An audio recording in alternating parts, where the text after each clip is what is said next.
El DNP presenta Bitácora, un podcast sobre planeación. Colombia no ha logrado todavía construirse como nación, que todavía tiene grandísimas fragmentaciones culturales, sociales, políticas, económicas. Somos uno de los países más inequitativos del mundo, pero también somos uno de los países donde el centro tiene mucho más recursos que el conjunto de sus territorios. Es la voz de Darío Indalecio Restrepo, director de la Misión de Descentralización del Departamento Nacional de Planeación. La Misión de Descentralización es una iniciativa participativa, independiente y transparente que recoge ideas y recomendaciones de diversos actores a lo largo y ancho del país para evaluar el modelo actual de descentralización y presentar propuestas constitucionales y legislativas para definir y ordenar la distribución de las competencias y fuentes de financiación entre la nación y las entidades territoriales.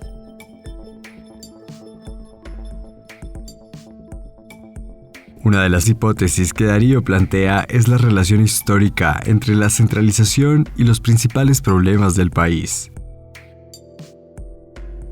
En donde unos departamentos son desarrollados y pueden tener el desarrollo de una cantidad de políticas y otros precarísimos, casi no. Y a nivel de municipios es aún más diferente. Y los mapas entre las inequidades sociales y esas incapacidades diferenciadas o esas capacidades diferenciadas de realizar política pública en departamentos y municipios se cruzan. Es decir, somos un país que concentra muchísimo sus posibilidades de los mejores hospitales, de las mejores escuelas, de las mejores universidades, de las mejores carreteras, de las empresas formales, de la gente más culta, de la mayor cantidad de gente con doctorado, con gerentes, con empresas, de mayor cantidad de clases medias, de mayor cantidad de nivel cultural. Todo eso se concentra muchísimo en este país y es muy reducida esa concentración y usted sale de ahí y encuentra muchos países múltiples, ¿sí? Con unas diferencias gigantescas de acceso a posibilidades de desarrollo, de bienestar e incluso de representación política. Hay 11 departamentos que no tienen senadores. Hay una cantidad de departamentos que no tienen universidad. Las universidades de alta calidad están en muy poquitos departamentos de Colombia. La inversión en ciencia y tecnología se concentra en 3 ciudades. El crédito privado se concentra en esas mismas 3 ciudades y el público, que debiera repartirse más, también está altamente concentrado. Todo en este país refleja el centralismo. Ciencia y tecnología, universidades, los mejores colegios, los mejores hospitales, las mejores carreteras, las mejores burocracias, la mayor cantidad de doctores, todo está hiperconcentrado y eso creo el reto que es alertarle al país de que para que el país sea más, se desarrolle más, sea más democrático y en paz hay que descentralizar. Y claro, si usted hace el mapa, ¿dónde está la guerrilla? ¿Dónde están los paramilitares? ¿Dónde está el narcotráfico? ¿Dónde está la minería ilegal? Exactamente ahí, donde no están las buenas carreteras, donde no están los buenos hospitales, donde no están las buenas universidades, donde no hay posibilidades de generar empresas por la vía formal, donde hay la menor cantidad de trabajo formal, donde no están las élites económicas, ni políticas, ni sociales, ni las contraélites, digamos, cultas de clase medias o populares organizadas. Exactamente la geografía de la violencia es la geografía de los bordes y de las fronteras externas al centralismo. Y cuando usted ve, ¿y dónde está la geografía de la pobreza? ¿Dónde se concentran más cantidad de pobres por cantidad de habitantes? Exactamente en esa misma geografía. Si usted me pregunta, ¿y dónde está la geografía de la destrucción de nuestra naturaleza? De los ríos, de los páramos, de los bosques, de las sabanas. Exactamente en esa misma geografía.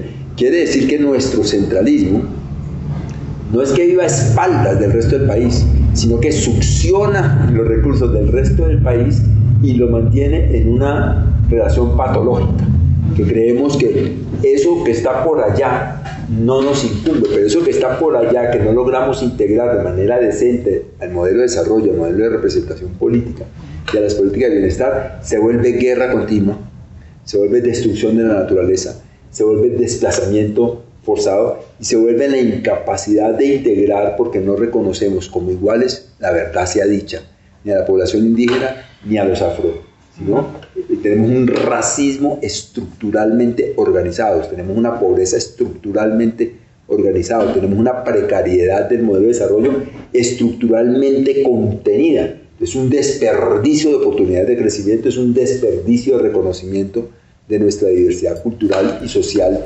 dentro del país. De acuerdo con Darío, la centralización es un asunto que tiene su origen en los albores de la colonia. Colombia no existía como tal. Cuando llegaron los españoles, América no existía como tal. América es una construcción del sistema colonial que básicamente organizó los territorios que se empezaron a llamar América para succionar sus recursos de la naturaleza. El oro, la plata, las maderas, el tabaco, las pepas de cacao y demás bienes, pero y la fuerza de trabajo indígena y después, digamos, los afros que fueron traídos desde África. Cuando nos independizamos, no se independizó un país previamente constituido respecto de un país colonial. Lo que se independizó fue una cantidad de territorios que estaban organizados por ese sistema, colonial. De tal manera que el principio de la República ya tiene una guerra civil antes de ser independiente. Entre aquellos que decían, no vamos a cambiar el autoritarismo, ese centralismo de la metrópoli desde Madrid, por un centralismo de los cundinamarqueses. Los que nos hemos independizado, ¿sí?, somos un movimiento de una cantidad de soberanías territoriales y locales, porque los primeros gritos de independencia fueron las juntas soberanas de los pueblos. Los primeros gritos de independencia no fue de Colombia, Ecuador, Bolivia, Perú, que no existían, no existían. El primer grito de independencia fue el Socorro, Cartagena, ¿sí?, Quito, o sea, de ciudades, de pueblos.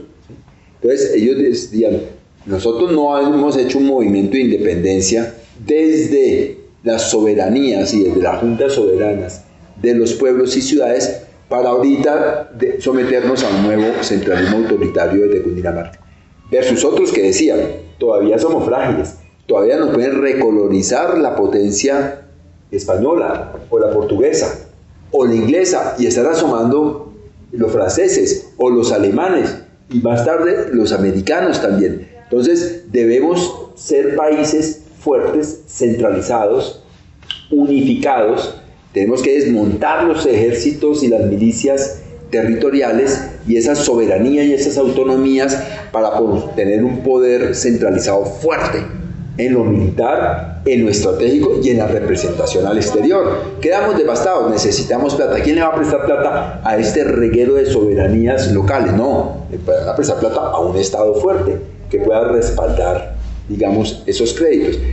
Antes de ser independientes ya existía la pugna entre federalistas y centralistas. En medio de esa guerra, pues llegaron los españoles con la Reconquista y nos volvieron a imponer, digamos, el sistema colonial por un tiempo, y después vino la gesta definitiva de independencia comandada por Bolívar. En el siglo XIX hubo 9 guerras civiles y 54 mal contadas escaramuzas regionales. Yo tengo la tesis, o sostengo, que todas esas guerras civiles del siglo XIX fueron guerras territoriales. Es decir, que como no existía la nación, no estaba unificada ni por la infraestructura, ni por las élites, ni por el ejército, ¿sí?, ni por la economía, ni por la moneda.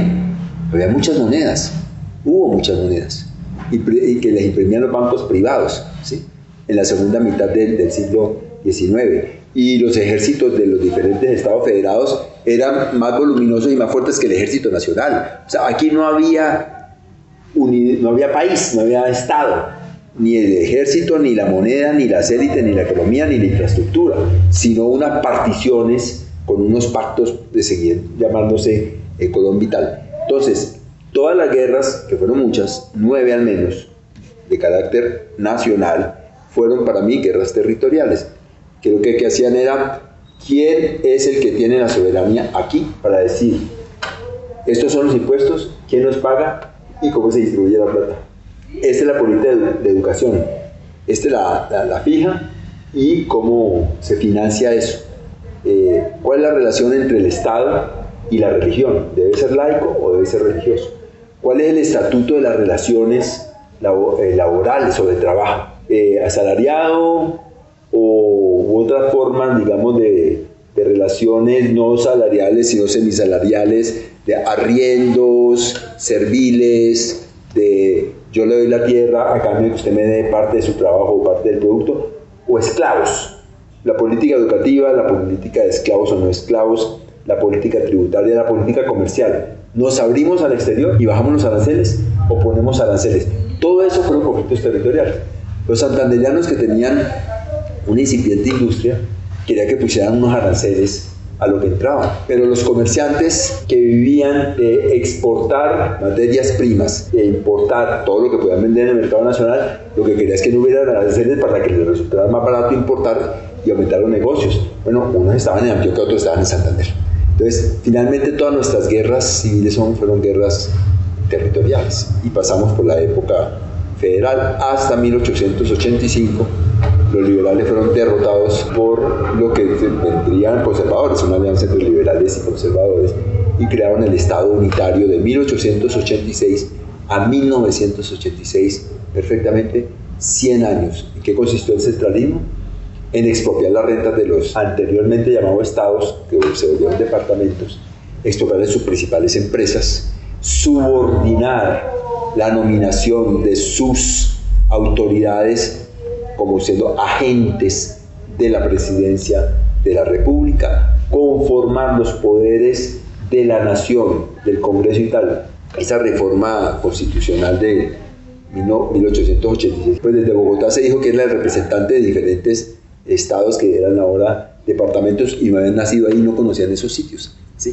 Ese fue el centralismo, centralizó todo el poder político, toda la cuestión tributaria, las empresas, desmanteló, digamos, la posibilidad de los ejércitos territoriales, abolió las constituciones regionales que existían o federadas, ¿sí? Y centralizó el poder constitucional, legal, administrativo, comercial, monetario, de la seguridad. De cierta forma, el centralismo fue necesario para la industrialización del país. Buena parte de lo que logró Colombia entre 1886 hacia adelante, digamos hasta la década del 70, fue fruto de ese centralismo. Ese centralismo fue el que, digamos, surtió la primera ola de industrialización y la segunda ola de industrialización, pero obviamente por ser, digamos, el poder tan central, pues algunas élites territoriales se hicieron a ese poder central. Entonces, cuando decíamos la nación necesita, eran los paisas necesitan lo que algunos necesitan y los cundinamarqueses necesitan. Y los Caribe, las élites, se fueron rezagando. El gran poder que hubo en la colonia, en Cartagena, en Santa Marta, pero también en el puerto de Riohacha, en esa región, fue declinando en el periodo centralista a favor del Triángulo de Oro, Bogotá, Cundinamarca, Medellín, Antioquia, Cali, Valle. Entonces, las clases medias, las industrias, los gremios económicos, la creación monetaria, el crédito, el sistema bancario, las instituciones, las élites, los educados, el saber tecnológico, las mejores carreteras, todo eso se hizo con esa lógica centralista desde el poder andino, con sus tentáculos en los territorios. Entonces, pues, las carreteras pasarían a los puertos de Buenaventura o de la costa Caribe y los aeropuertos. ¿Y el Chocó qué? ¿No? Que el Chocó hace 500 años está dando oro, pues sigue dando oro para unas élites que no viven allá, sino que viven en Medellín y que viven en Bogotá y que vivieron también en Cali. Y entonces los llanos, ¿qué? No, pues que los llanos es la despensa, ¿de qué? Del centro. Y entonces el Caribe, ¿qué? No, pues que ese es el petróleo y el carbón para las rentas ¿de qué? De la nación. ¿Y quién es la nación? Las élites territoriales. ¿Y el sur qué? O sea, nosotros construimos una nación como patrimonio fundamental de unas élites territoriales. Sin embargo, este modelo centralista incidió en la profundización de la inequidad. Eso funcionó, ese centralismo, durante 100 años. ¿Pero qué pasó? Pues pasó que nos industrializamos, crecieron las ciudades, creció la clase media, creció la burguesía, crecieron las empresas, las instituciones, el Estado moderno, las infraestructuras, los conocimientos, pero concentrado. Y creó entonces una jerarquía que no integró dignamente al conjunto del país, sino que creó un colonialismo interno, que es lo que estaba describiendo. Digamos que los recursos del Pacífico, los recursos del Oriente, los recursos del Sur y los recursos del Norte, es decir, de las fronteras del centralismo, son usados para, digamos, reproducir esa lógica de la concentración y la centralización de las oportunidades y del poder en el centro andino. Pero eso hacía agua, y hacía agua, y hacía agua. Hizo agua de diversas maneras. Una, por el modelo de desarrollo. El modelo de desarrollo dijo, para poder industrializar a Colombia necesitamos concentrar todo. El capital, la inversión, los empresarios, el trabajo, la fuerza calificada, los profesionales, las infraestructuras, los tratados comerciales, la tecnología, todo. Y lo concentró. Y hubo industria, y hubo concentración, y hubo crecimiento. Pero entonces no hubo convergencia, sino hubo divergencia. El país estructuralmente, su lógica de desarrollo es una máquina de reproducción de inequidades en términos de posibilidades de desarrollo económico. Pero ese modelo se agotó, porque esa industria producía una cantidad, pero el mercado no tenía cómo comprársela, porque el mercado era estrecho, porque el mercado estaba concentrado, porque la gente no tenía con qué. Entonces eso es un no incentivo, un desincentivo a producir más de mayor calidad. Sí, porque usted no tiene sino la posibilidad de que un mercado le compre poco de su calidad, que tiene valor agregado, y se la pasa comprando cachivaches y chucherías, porque hasta ahí le da la plata. Entonces, el centralismo agotó el modelo de desarrollo económico. Ese modelo no puede crecer, no puede desarrollarse más, porque no tiene oportunidades de desarrollo económico en los otros territorios. De los otros territorios succiona recursos. Entonces ahí se dijo, no solo en Colombia, en Brasil, en Perú, en Ecuador, fue un debate latinoamericano. El modelo ese de industrializarse concentrando se agotó en toda América Latina, en unos países más sensiblemente que en otros. Entonces digo, vamos hacia sistemas nacionales de planeación que regionalicen sus estrategias para que pueda haber estrategias de desarrollo en todas las regiones y no únicamente en las centrales. Eso fue debate en los 70. También se agotó, no solo en lo económico, sino en lo político.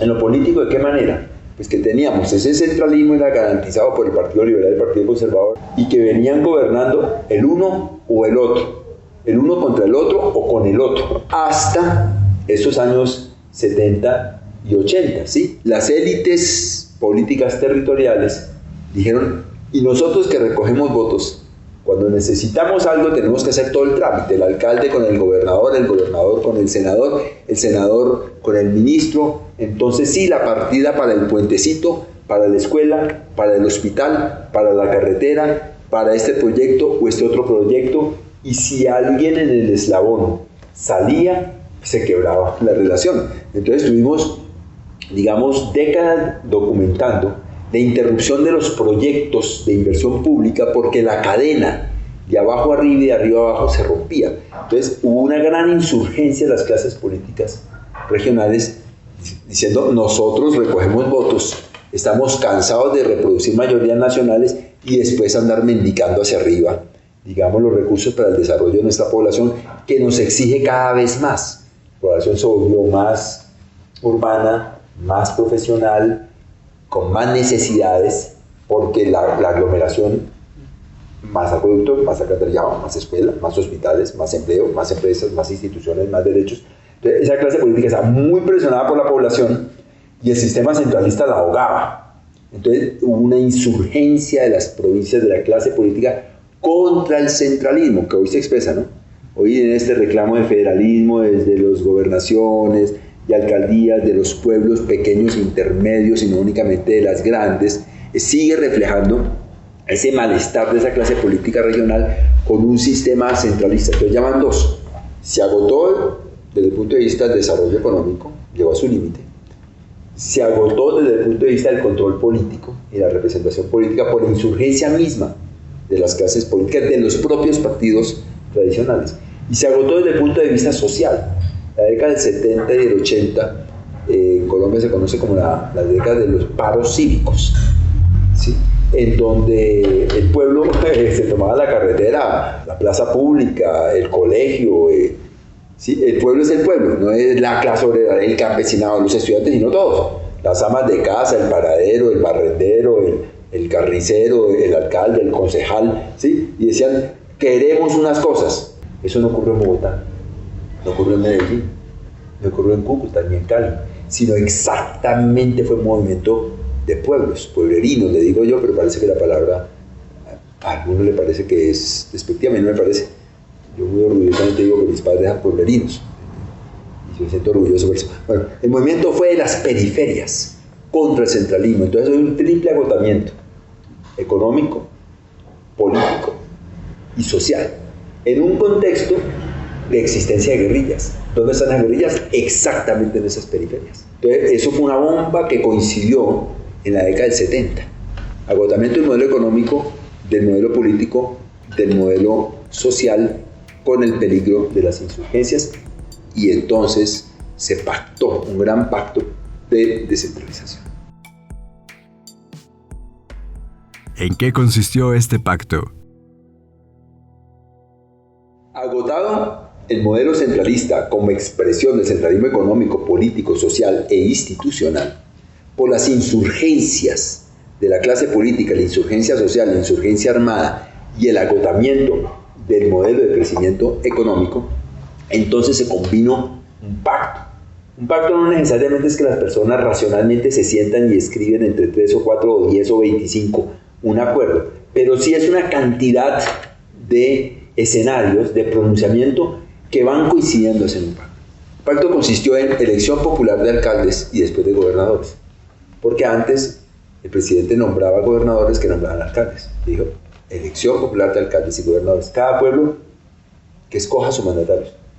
Consistió en decir, ya no vamos a concentrar la mayoría de la inversión en las 24 principales ciudades del país, sino que ahora la vamos a repartir la plata por derecho constitucional, ¿sí?, a todos los municipios del país y a todos los departamentos, según unas reglas, ¿sí? Cantidad de habitantes, población atendida en salud y educación, lo que presumiblemente costarán mañana, ¿sí? O sea, por unas reglas de cobertura previa y de población, y le fueron sofisticando metiendo otras reglas, cantidad de pobres, el esfuerzo propio que usted haga, pero básicamente es población y coberturas y pobreza, ¿no?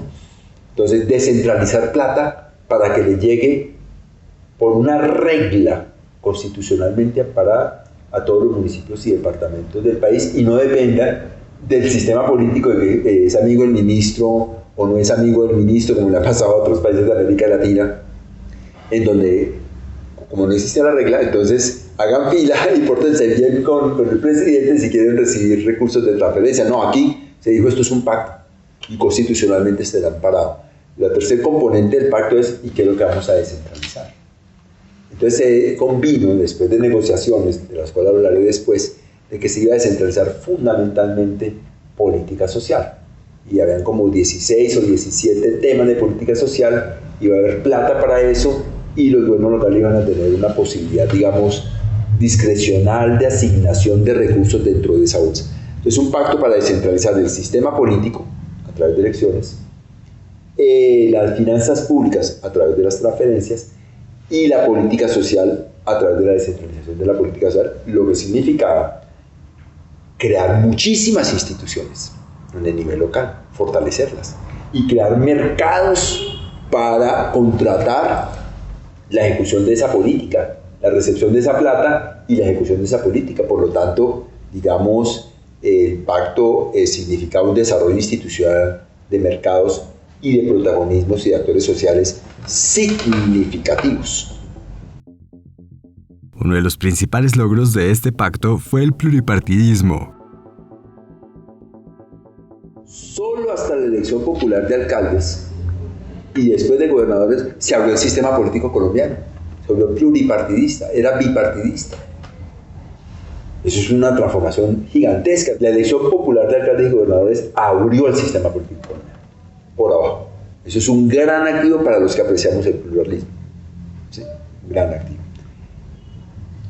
Otra cuestión que logró fue llevar salud, educación, saneamiento básico y agua potable a muchísimos más lugares que antes, de manera sistemática, permanente, aumentando sus coberturas.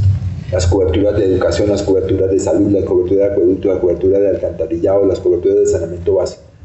La descentralización de esos recursos, de esas instituciones, de la burocracia, de los programas, de los proyectos, de los formatos, de todo el mundo de los contratos, y entonces las universidades, los consultores, los profesionales, todo eso se creó una capacidad institucional, de unas competencias, un empoderamiento impresionante alrededor de la difusión de esa política social. Eso es fruto de la descentralización. Entonces, pluralismo, extensión de la política social, creación de instituciones, creación de mercados estatales, privados, sociales a través de las ONGs y a través de la conversión de buena parte de los movimientos sociales, prácticamente todos, con formas empresariales para la contratación con el Estado, descentralizado. Es que los indígenas y los afros hoy, pero ayer, todo movimiento social se creó su ONG para competir e incidir en la política pública.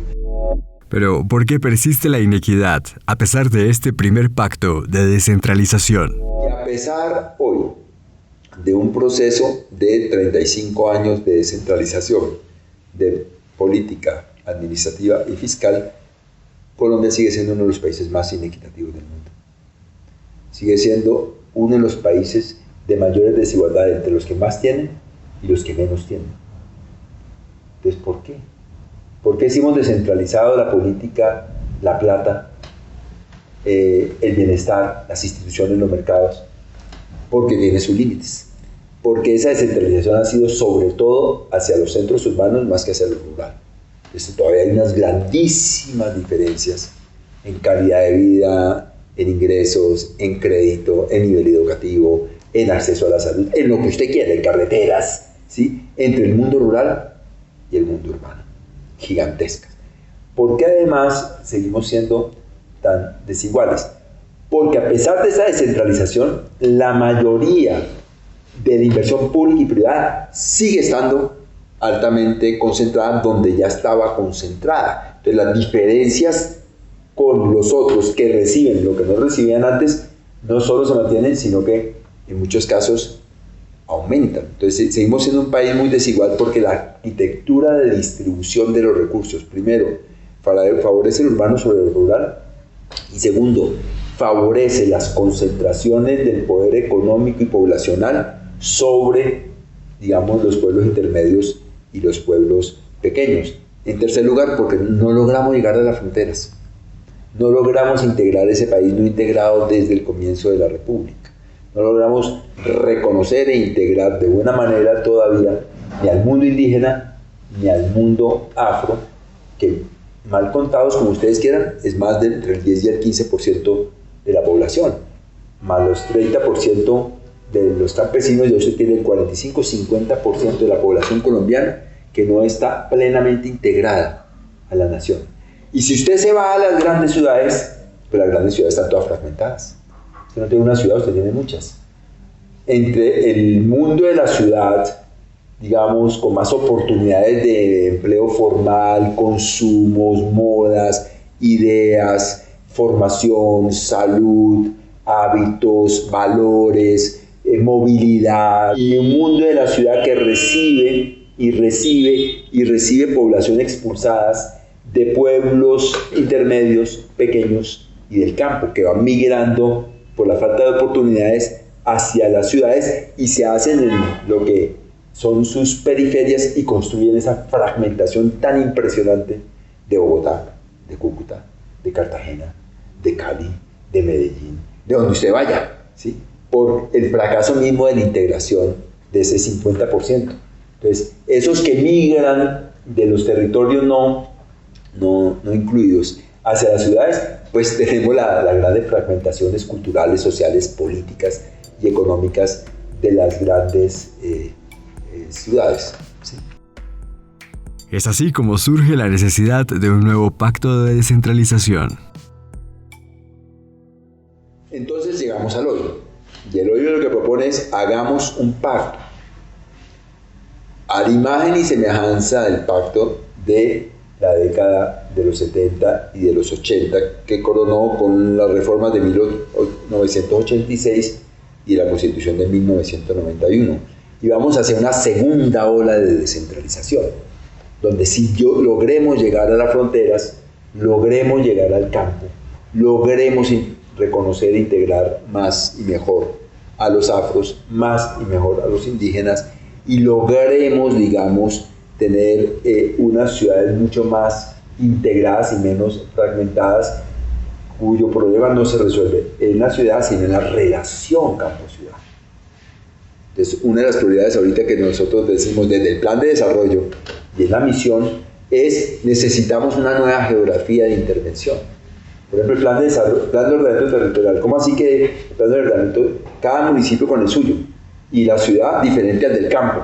No, necesitamos un ordenamiento territorial que vuelva a pensar las relaciones campo-ciudad como esos flujos que son los que provocan, digamos, todos los desplazamientos, todas las inatenciones, todo el reino de las ilegalidades por concentrar posibilidades en un lado y abandonarlas en otro lado. Entonces, uno de los grandes retos del pacto que se propone es una nueva geografía de construcción de la política pública, pensando en relaciones campo-ciudad, en convergencias, en inclusión, fronteras, campos, etnias, poblaciones, digamos, en las ciudades, de equidad e inclusión. Y lo tercero que se propone como agenda es lo del cambio climático. Nuestros alimentos, nuestra agua, que sin alimentos y agua no hay vida. Es más, sin agua no hay alimentos, ¿sí? Es un flujo que relaciona campo con ciudad. Y nuestra manera de organizar el poder administrativo de municipios y departamentos no tiene la lógica medioambiental, no tiene la lógica del ordenamiento alrededor del agua, no tiene la lógica de relación campo-ciudad, no tiene la lógica del hecho de que es que la cuenca llega hasta este municipio porque el otro municipio ya no es la misma cuenca. No, señor, es la misma.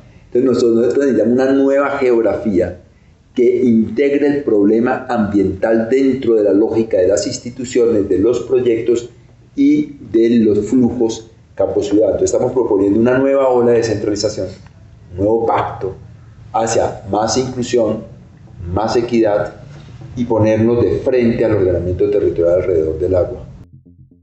¿Qué papel tiene la misión de descentralización en este nuevo pacto? La misión de descentralización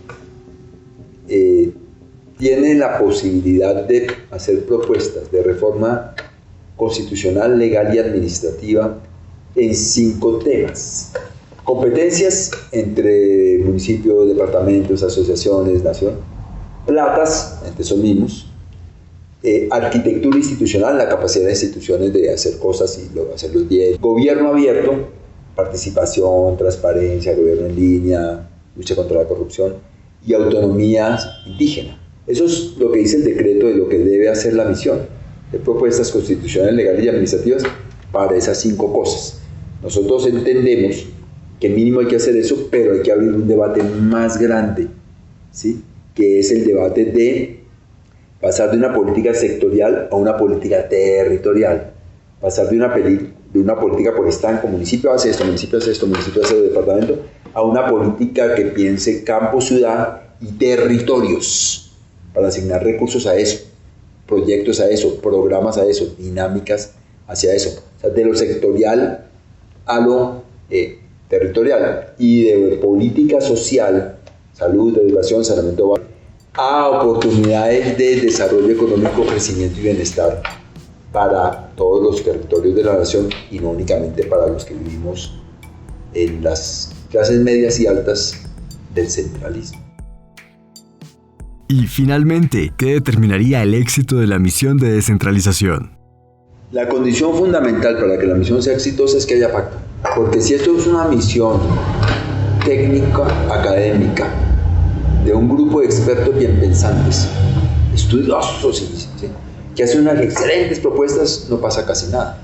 Son textos que inspiran a los universitarios, a los movimientos sociales, a los profesionales, a los empresarios cultos y tal, a tener ideas sobre el país.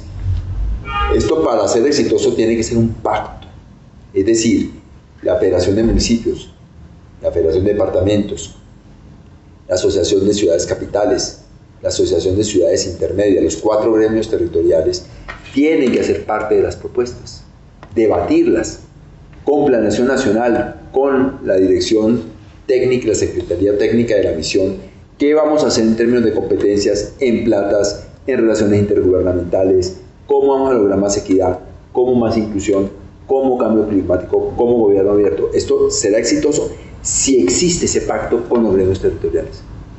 Más, si existe el pacto con los movimientos sociales y las organizaciones de la sociedad civil que han concurrido y han estado muy activas en extensión de una sociedad de derechos, pero también en la ejecución de políticas públicas a través de todas las redes, digamos, de organizaciones sociales, ¿no es cierto? Entonces estamos haciendo un llamado a las organizaciones sociales y a las fundaciones para que ellas formulen propuestas a la misión. Prácticamente los ministerios, las entidades territoriales descentralizadas, las organizaciones de la sociedad civil y las federaciones territoriales, todas están siendo convocadas por la misión al Gran Pacto. Es decir, hagan propuestas, discutamos juntos de platas, de competencias, de instituciones, de gobierno abierto, de autonomía. De ahí sacamos unos consensos, unos acuerdos sobre los problemas, más no sobre las soluciones. También ya es ponerse de acuerdo cuál es el problema ya es un gran avance. Y una identificación de las divergencias. Es que ese no es el problema, es este otro. Y presentarle al país en el debate en el Congreso en el segundo semestre, esto es el acuerdo de grandes actores de la descentralización de este país. ¿Para qué? Para llevar lo más cualitativamente posible el debate de la nación al Congreso, para que no sea el debate de los congresistas, sino de los congresistas con la nación. Esa es la estrategia hasta ahora diseñada desde la misión de descentralización para reunir las condiciones para poder llegar a pactos. Muchas gracias a Darío Restrepo, director de la Misión de Descentralización del Departamento Nacional de Planeación, por participar en este episodio de Bitácora. Para más información sobre esta misión, visita el sitio web misiondescentralizacion.dnp.gov.co.